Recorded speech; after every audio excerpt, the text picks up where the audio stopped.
Welcome to the Vibrant Life podcast. This is the official podcast of the Vibrant Life community, and I'm Sarah Nolan, and I'm a burnout prevention and energetic management consultant, and I'm here with Carden, and Ann is an amazing and brilliant consultant who has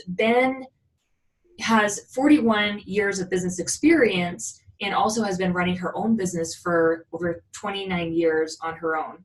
And she is a business consultant who helps coaches and service providers make 6 to 7 figure leaps in 12 months or less. I mean, who could use that, right?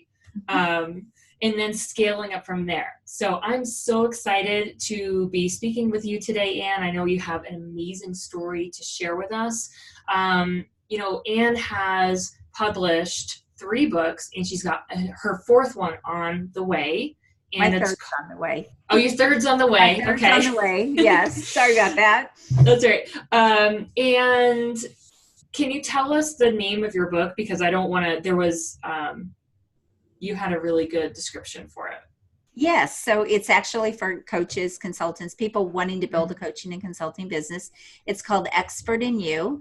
Build a lucrative and impactful coaching and consulting business with your expertise. Beautiful.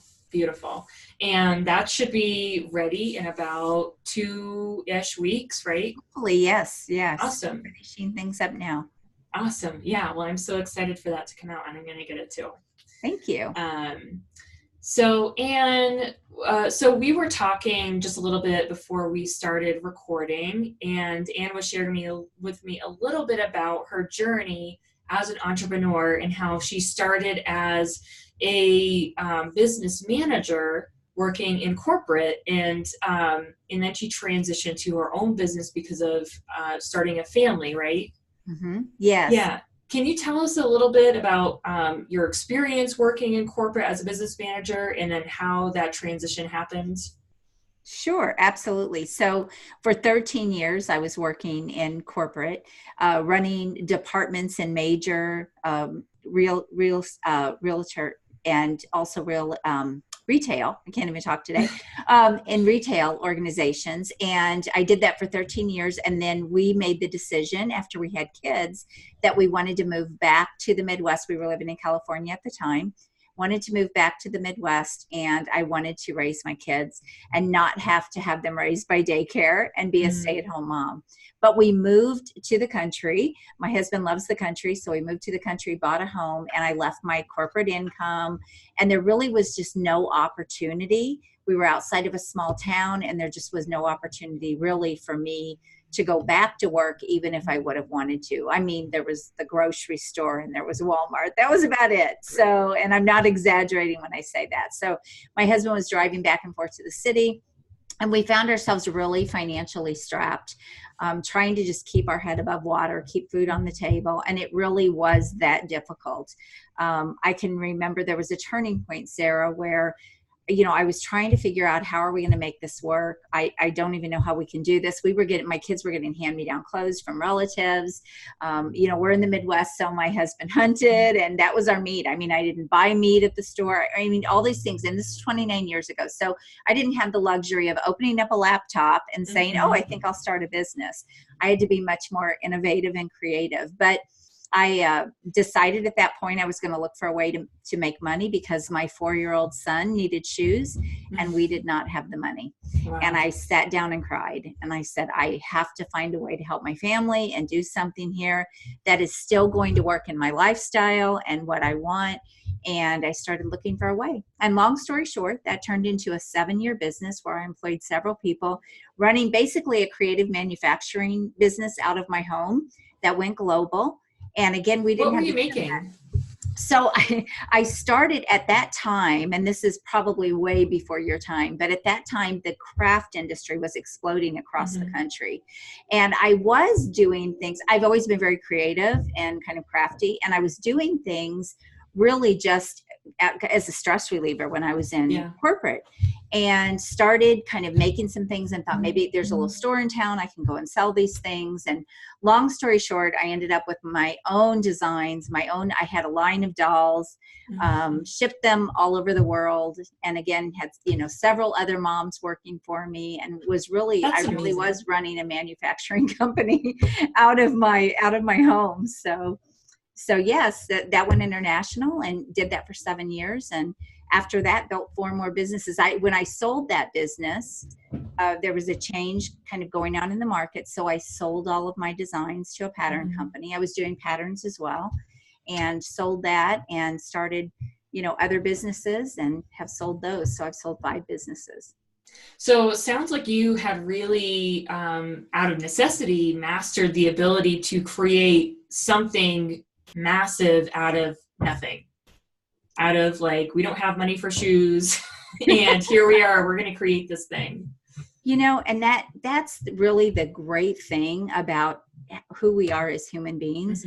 We have so much potential that we don't even tap into most of the time. Yeah. In fact, all of my businesses started like that. My second business, Sarah, started because I had gained 50 pounds in that first business, and I had always been somewhat small. And all of a sudden, here I am, I'm 50 pounds overweight. I was really, stressed out, not feeling well. And I thought, okay, I have control over this. So I'm going to start exercising, eating right. And again, we didn't have the same things available to us that we do now. And I had no idea No really how to YouTube. get started. Do what? No YouTube to look No, up. I didn't have any of those things. In fact, I had to go to Walmart, and I bought, oh boy, this is really going to date me. You're going to laugh. Richard Simmons deal meal. Okay. That's awesome. and a video to get started. And that was how I started. But as I lost the weight and I just fell in love with fitness and with all of that. And I decided I was going to go back to school and learn more about nutrition and all of those things. And so I started my second business. I went and got certified as an instructor. We called it aerobics back then. So that should really tell you how old I am. But I went to a back to school barbecue and handed out flyers to moms and said, hey, would you like to take classes with me at the community hall? And that turned into 4 health clubs. Wow. So, 2 weight loss centers and 2 large health clubs, which I sold all 4 of those when I started my coaching and consulting business. So, but I made a lot of mistakes. I do not want to, you were talking about, how did it translate going from corporate into my own business? Right. No, it did not at all, because in corporate, I was given budgets. I was, I did interview people and I did all the moving parts of that, but it was someone else's money. I didn't have to go out and do all the marketing. I had sales people, I had teams, I had people that could do a lot of the things in the business. It just did not translate. And, and the reason I'm passionate about helping people in their businesses is because of all the mistakes I made, all the things that I struggled with through the years, and overcame and learned, better ways. And it was just such a game changer when I thought, gosh, you have control over your business. You have control over your marketing and all the things that go on. And a lot of times we don't think we do as business owners. But we actually do. It's just, you have to learn the skills, right? You have to learn the knowledge and learn the skills. Right, exactly.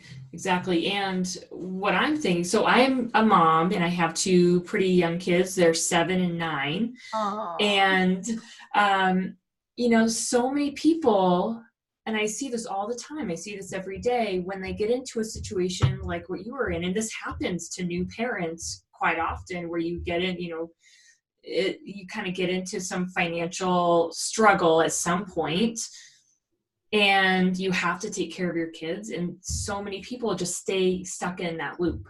They stuck in that cycle of struggling.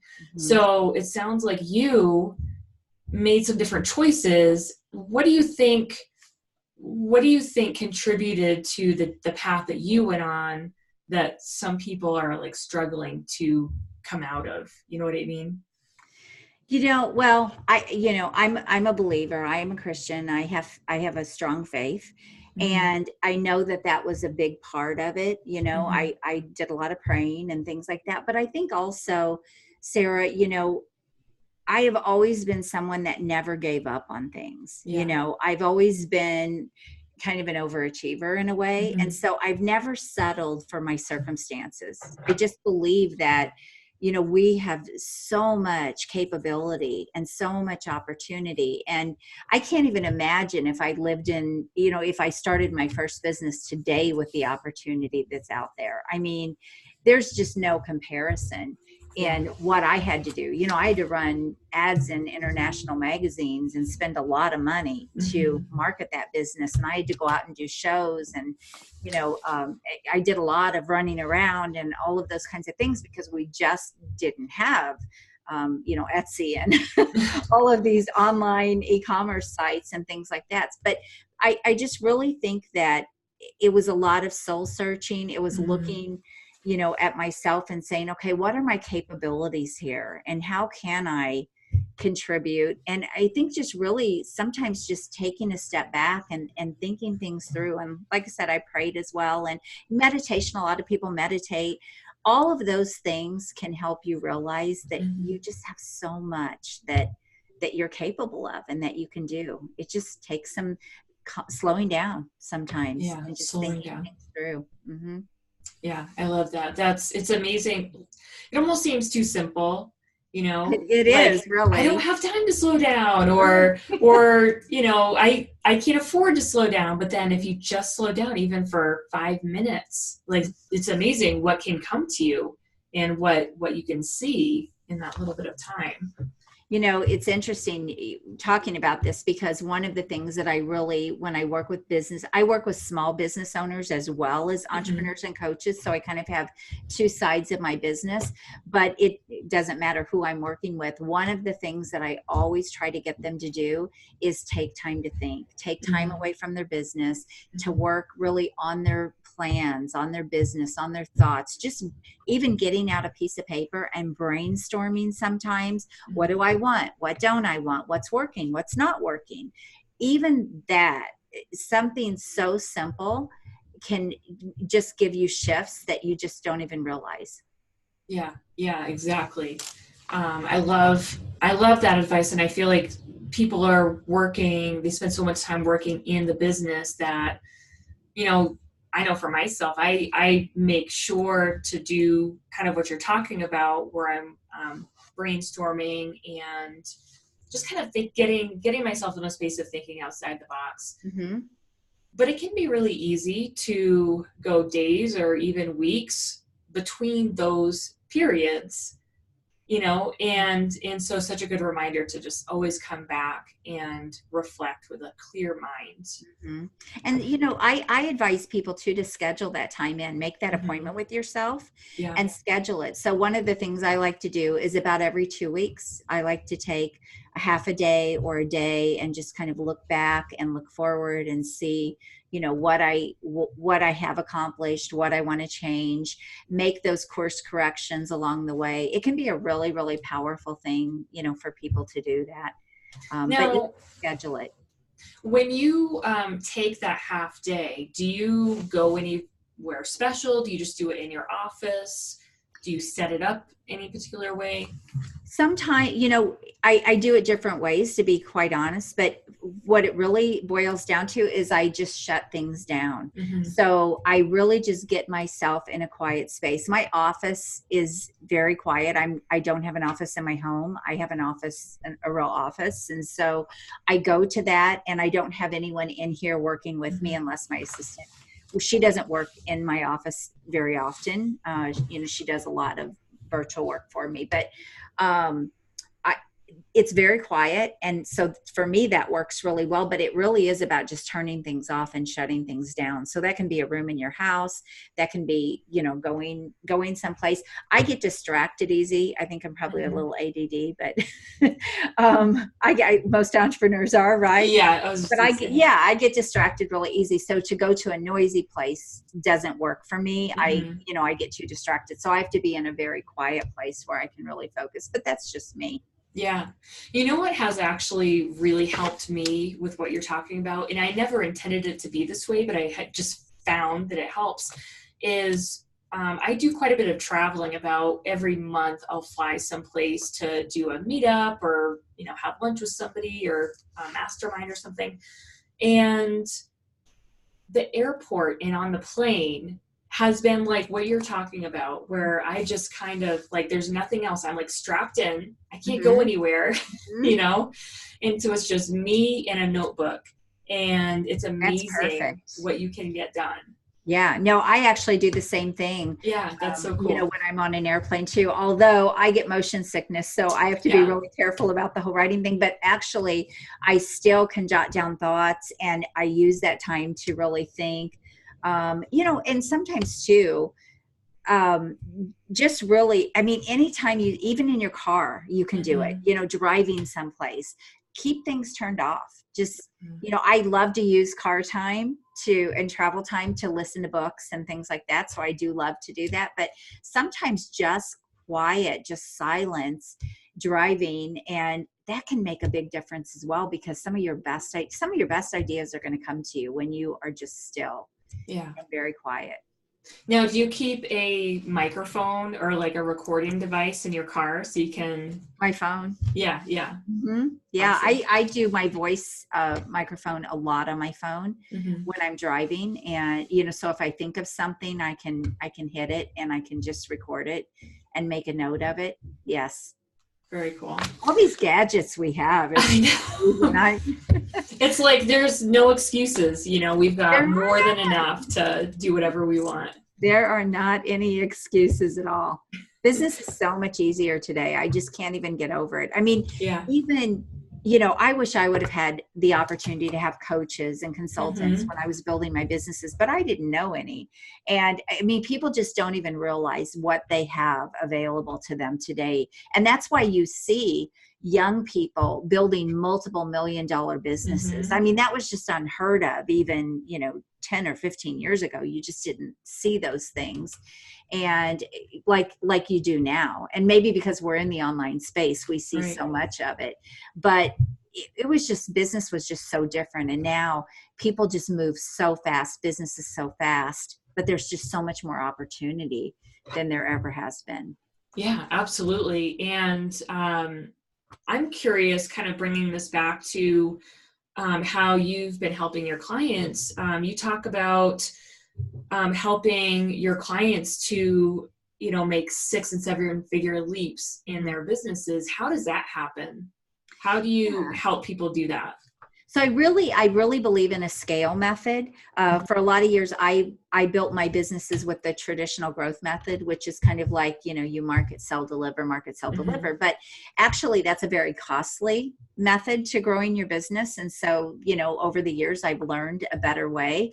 And you hear scale all over the place, but I Mm-hmm. don't think a lot of people really understand what that means.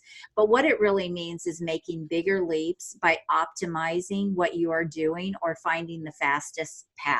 And Mm-hmm. so and I have several strategies that I use with people that I'm working with. And so for a coach or consultant, moving them to a high ticket offer can be a game changer in their business, and helping them build a core business, make that their core business and then build off of that. That can be a really fast, rapid leap for like a coach or a consultant, but I can do the same thing in a small business. So let's take, for example, I'm just going to say, let's take a plumbing company, for example. Yeah. Hot water heaters are very profitable for them, and they're also high ticket. So if you think about fixing a toilet for a few $100s, or fixing, replacing a hot water heater, which is a couple $1,000s, if they focused and built their business around hot water heaters, it would take them less staff, Mm-hmm. or less people. It would not take a lot of expertise. They could easily teach someone to do that. There are just so many win-wins to do something like that. So I look for really the opportunity in a business that is going to be not only a fast path for them, but is also going to be very high profit, because that's really important. Revenue is not important if you're not making profits and it's not hitting your bottom line. So that is one of the strategies. Another way is to help business owners acquire companies that are already out there. Maybe a little guy that is struggling and isn't making it, but he does have a client list, or he has a client base. Bringing that person in as an employee, acquiring that client base is a really rapid growth strategy that doesn't really cost them any money, and they bring in an incredible employee. So there's just some strategies like that I use. That's awesome. Can you share with us one success story that you've had with your clients recently? Oh, sure. Yeah. So I have a guy that was struggling. He was actually launching a brand new product in the United States, and he was struggling to even get any kind of appointments, get anyone even talking to him. His niche was going to be chiropractors, and he had a product that could help heal people faster. So like inflammation and people who are struggling with, health issues in that way. And, the problem for chiropractors is everything's very hands-on, right? And so this would be something that could bring them not only passive income to help them build their business, but their staff could run it, and it would be something that could set them apart in the marketplace. But he couldn't even get appointments. So he was referred to me by a past client. And when I looked at everything he was doing, his packaging was wrong, his offer was wrong, his marketing was wrong, his sales process, just nothing he was doing was really dialed in right. And so we just restructured everything. And we looked at what are the problems that the chiropractors, what are the challenges and things that he's going to have to overcome. And all that was put into the marketing and the message. We restructured the offer. So he actually added in a consulting component, because one of the objections he was going to have to overcome is we don't have time to train our staff to do this. Right. And so he added in a consulting piece to that. And as a result, we were able to give him a really nice offer, and he made the decision, like anything, you have to figure out, okay, how can I reach them? How can I get to them? Where are they? And he decided to do like trade shows for chiropractors. So once we got everything packaged up and figured all the pieces out, he went to a trade show and he closed about $80,000 in new business in 2 days. But the great thing is he now had a rinse and repeat system. So he hired salespeople all across, in different states, and they all went and did the very same thing, same setup, same message, same sales process, everything. And long story short, in about a year, he hit almost $1 million. So he went from 0 to right at 7 figures in a year in his business. And it really just, it came down to basics in his business. So it sounds like the game changer for him was dialing in his message, his offer, his, what do you feel like was one of the biggest shifts that he made in that process? Because I know a lot of people go through processes like that and don't necessarily see that kind of success. Like, what made him so special that he, was it the way he implemented? Was it his mindset? That's a really good question, actually. He had some business background. He had actually built some businesses in the past. And so he already knew what it was going to take. And he was not afraid to go out and sell. I mean, he had already been trying to knock on doors and make phone calls and do cold calling. To me, that's, the ickiest thing ever. Nobody wants to do that, but that's what he was really doing. So, one of the things I do when I work with people is I look at, are they the right person for me to really be able to make massive leaps with? Are they in the right mindset? Are they a go-getter? Are they driven? I mean, I can help anyone that's hungry. And, really, because that is truly what it takes to be successful in business, is just to persevere, to not give up, to keep working something, be flexible, not chase shiny objects. I'm not talking about that, but be willing to course correct and make shifts for what's not working, be open-minded. All of those things are what make a great entrepreneur.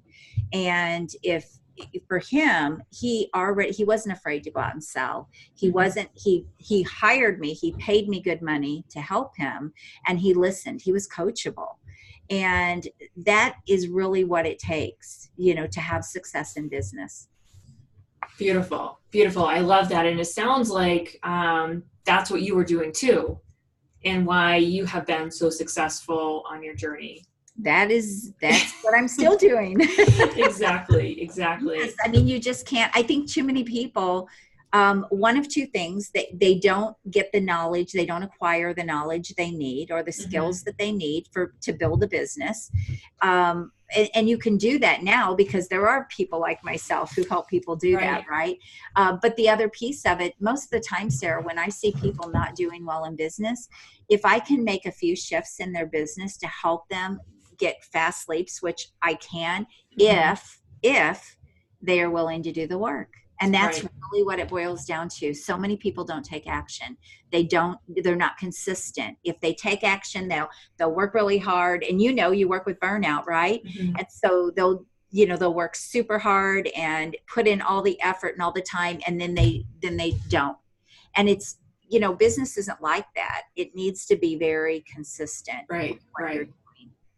Yeah, exactly. And what I have seen from my clients is that the mindset in the inner stuff is typically the reason they're either not taking action or they're like in that just extreme highs and lows of their action with the burnout cycle.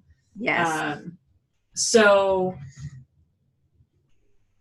what's one of the most challenging experiences that you've had in these past 29 years with your business experience? Oh, wow. I have a if you could narrow it down. I do. Yeah, there are a lot, but actually I have a story for you. When I had my health club and my weight loss center. So I had two different businesses. One I was almost like a franchise. The other was my own health club. And I expanded that, and we put a lot of money into expanding that business, and it was just exploding. And we were kind of a high priced health club.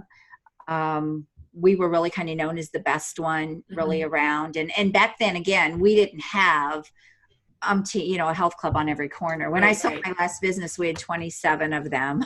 Wow. Within a 2-mile radius. So it was very competitive. But one of the things that kind of put me on the journey to learn about business and marketing and all of that is we had a low price competitor come in, and they were literally 75% less than my fee. And they had all new, all shiny, bells and whistles, brand new building, pool, all these things. And I had a very nice place, but I had been there for a while, and I was established, and all of a sudden they come in and they have all of this stuff that they could offer. And it was 75% less. And, we're in a fairly small town, a town of about 15,000 people. So it wasn't like there were, 200,000 people, 500,000 people to pick from.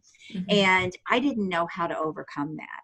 And, I had to really start looking for ways to innovate in my business. Actually, that's how the weight loss piece came in. I was already kind of doing it within my health club, but I didn't go out and actually buy into another business to bring it in. But as they were offering all these things, I had to find a different way to compete. And so I brought in a licensed health club or weight loss center, and I was looking for ways to completely set myself apart. The other thing I did is I had my own proprietary program that I was really known for. We used to have waiting lists for it. And it was, a higher dollar program. And so all of those things were ways that I set myself apart. And I just started looking for different ways to innovate in my business. So if they went left or if they copied me, I did something different. And they would actually copy you? Oh, all the time. Practically their whole facility, even down to the colors. I mean, gosh, wow. Yeah, it was a little crazy, but so the whole time I could not figure out, because I knew what my business was doing and the revenue and the profitability. And it wasn't like making money hand over fist. Like I wasn't rolling in millions or anything like that. We were in a small town, but it was successful.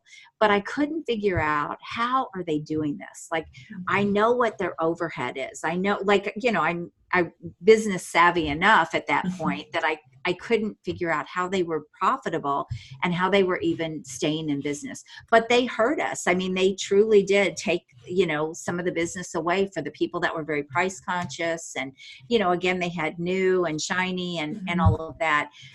So I looked for ways to innovate. So that is actually how my third business and my fourth business opened. I'm like, okay, well, don't put all my eggs in one basket. Right. Let me open in another location. Well, that was a really bad idea. It turned out okay, but that was a bad idea to expand.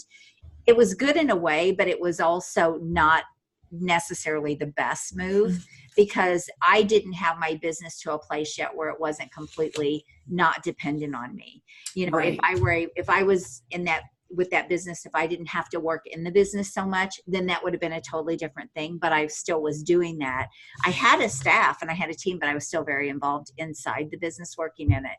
And so opening up two more, another location with two more businesses. So now I'm running 4 businesses and they're 45 minutes apart, and I'm exhausted, and, everything was just a stress, but I was trying to not lose the business, I had. But through all of that, it took me on a path to get better in my business skills, to get better in my marketing skills. That's where I really started growing and learning.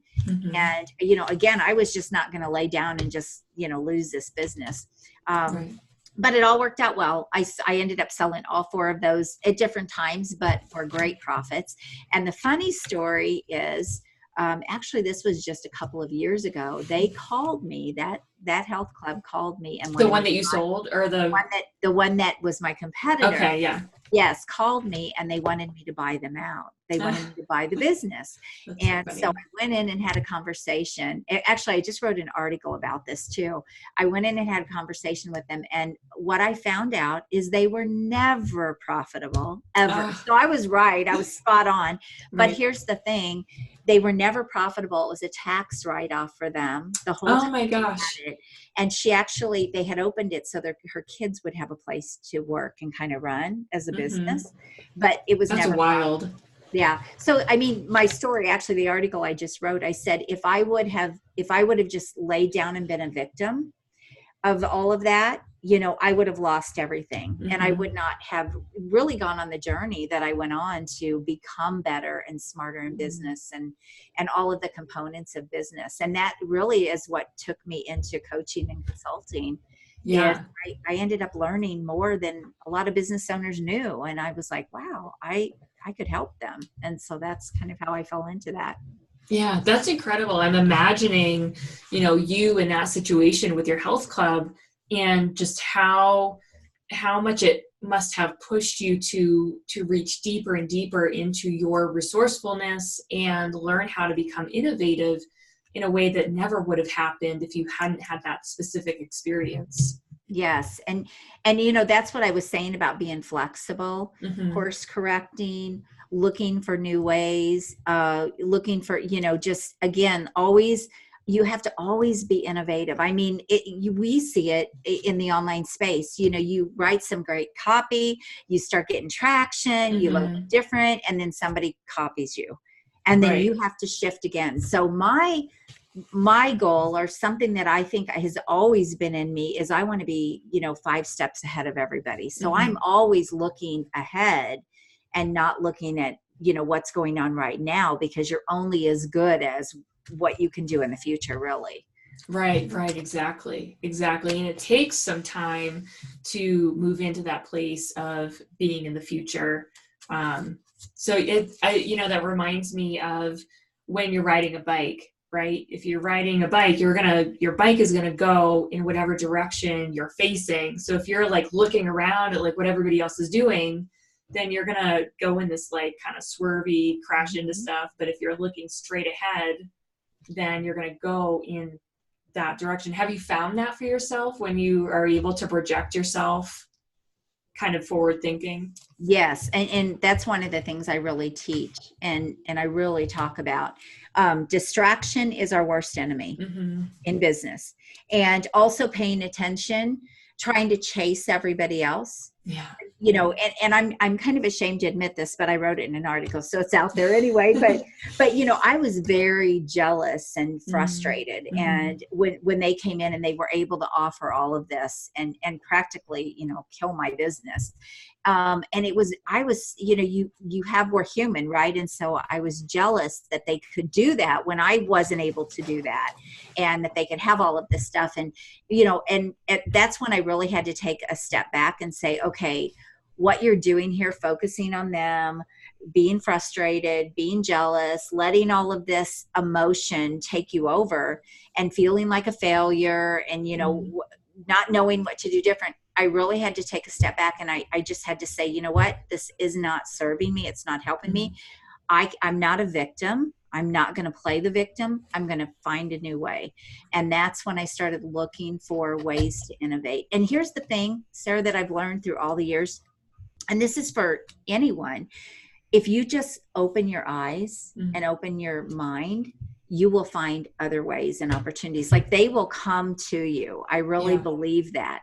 But when you're so closed off because you're burnt out, you're tired, you're frustrated, you're stressed, you're whatever, nothing can get in. Like, nothing can get in.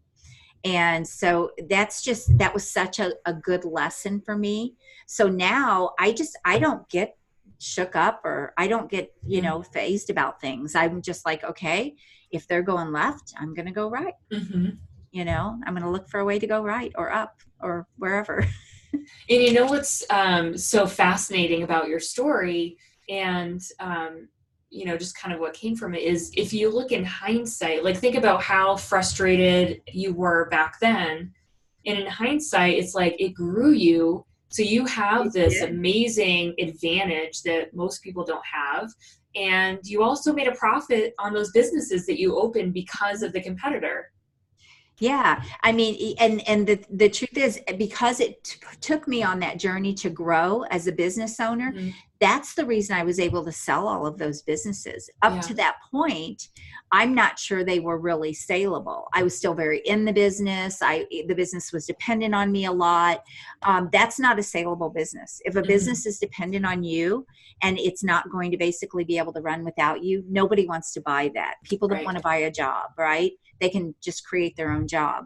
So because I went on that journey, not only was I able to make really fast turnarounds and excel in those businesses, in all of them, but I was actually, you know, able to sell them for a profit. And so that is really another place where my heart is to help business owners is, you know, what if something happens to you tomorrow that you can't do your business anymore? Well, if you're a second income, it's probably not that big of a deal, right? If your business is kind of a hobby or just a second income, it's not that big of a deal. But if it's your bread and butter, if it is your livelihood, that's a very dangerous place to be.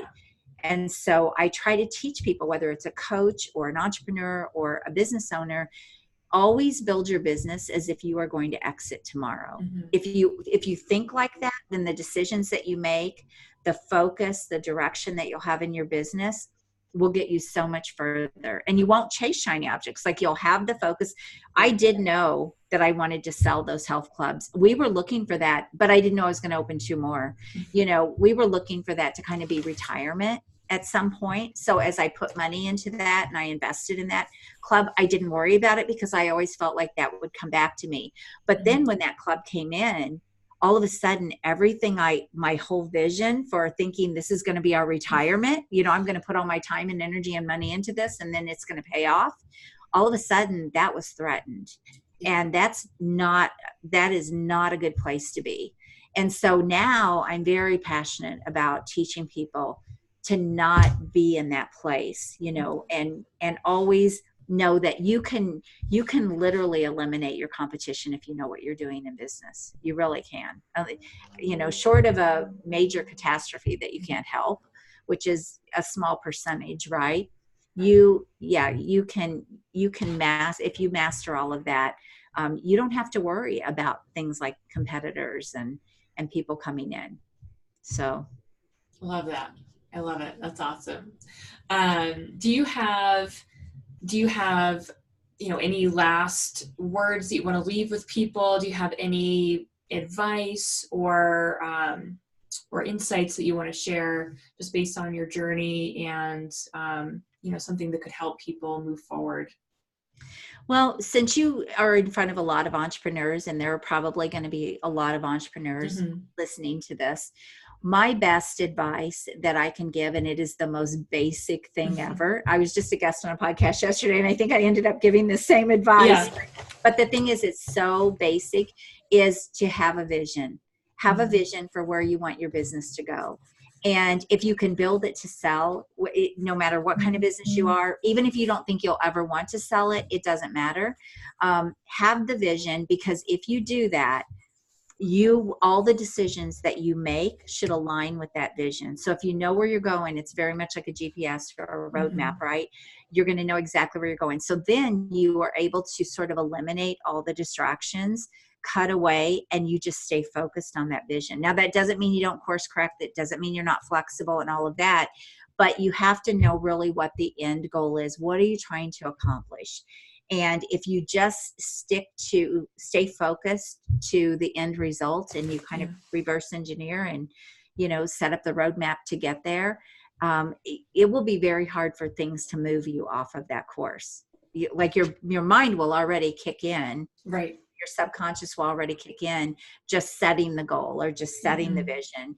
I saw those health clubs before I ever built them. Yeah. I mean, I didn't know what they looked like, but I saw them. I saw having a big club. I saw, it became even bigger and expanded even more than I ever dreamed. But that's my whole point. If I would have just thought about teaching classes at a little community hall, and that would have been as big as I ever wanted to be, that's where I would have stayed. Right. So does that make sense? Yeah. I love that. That's great advice. And it's amazing how much just having a vision can help anybody come out of like an emotional slump, or come out, just have some more hope in their lives. Because once you have that vision, it opens up the pathways and